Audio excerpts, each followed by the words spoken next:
Prime Minister said there would only be pipelines if there was consensus. As it turns out, BC's Premier has said no. Several Liberal MPs are opposed, and even within the Prime Minister's own head, there seems to be opposition, because on the one hand, he says, yes, we're going to go ahead and become the energy superpower, and on the other hand, he says, no, oil needs to stay in the ground. The Prime Minister clearly has no plan to get things done, so why is he putting his elbows down and making us beholden to the United States of America? The Honourable Minister of Energy and Natural Resources. Mr. Speaker, what we saw on Monday were 13 provinces and territories working together to build the strongest economy in the G7. The premiers and the government are focused on building a strong Canadian economy. What we see from my colleagues across the floor are attempts to divide and to block development. I hope Conservatives will join with us in building a strong Canada. The Honourable Member for Lethbridge. That is the type of non-answer that has become accustomed to these Liberals. Grand gestures, meetings and press conferences will not get things done, even though the Prime Minister seems to believe that's the case. But what would move things forward, of course, is a plan to scrap Bill C-69, the No New Pipelines Act, a plan to scrap Bill C-48, a plan to scrap the job-killing oil and gas cap that exists. The industrial carbon tax, let's get rid of that as well. Is the Prime Minister simply turning a blind eye to these things, or does he just not know how to get things done? The Honourable Minister of Energy and Natural Resources. If my honourable colleague was listening to what happened in Saskatoon, the premiers and the Prime Minister have a plan to fast-track projects, to get projects done within 2 years, and to build the strongest economy in the G7. Why don't you guys get on? Why don't my colleagues get on board? The Honourable Member for Central Newfoundland.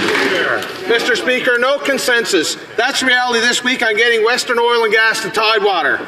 There is consensus in Newfoundland and Labrador today, where the VOCM poll shows 74% agree that the Liberal oil and gas cap is an investment killer.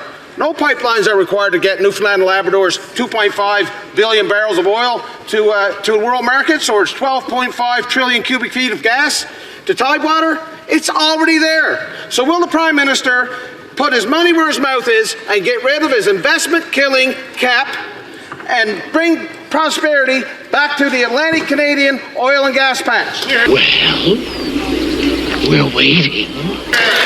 The Honourable Minister of Energy and Natural Resources.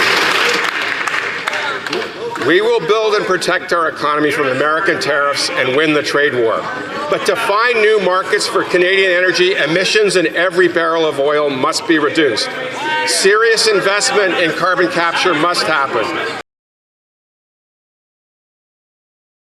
We will build the strongest, low-cost, low-risk, low-carbon economy in the G7.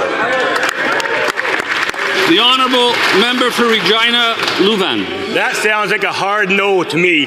Saskatchewan people want to build pipelines. To secure and grow Canada's economy, we must develop a world-class energy sector. The anti-energy NDP Premier BC has stated there will be no new pipelines in BC. Anti-development extremists in the Prime Minister's cabinet have dedicated their careers to keeping Canadian oil and gas in the ground, like the Heritage Minister, like the Environment Minister. If this Prime Minister can't get consensus within his own cabinet, how will we ever get a pipeline built in our country? Hear, hear.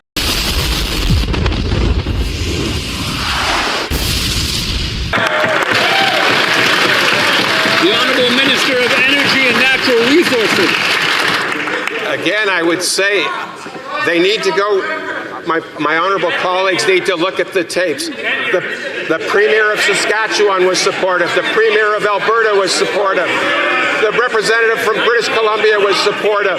Why can't our colleagues get supportive and help us build the strongest economy in the G7? The Honourable Member for Medicine Hat, Cardston Warner.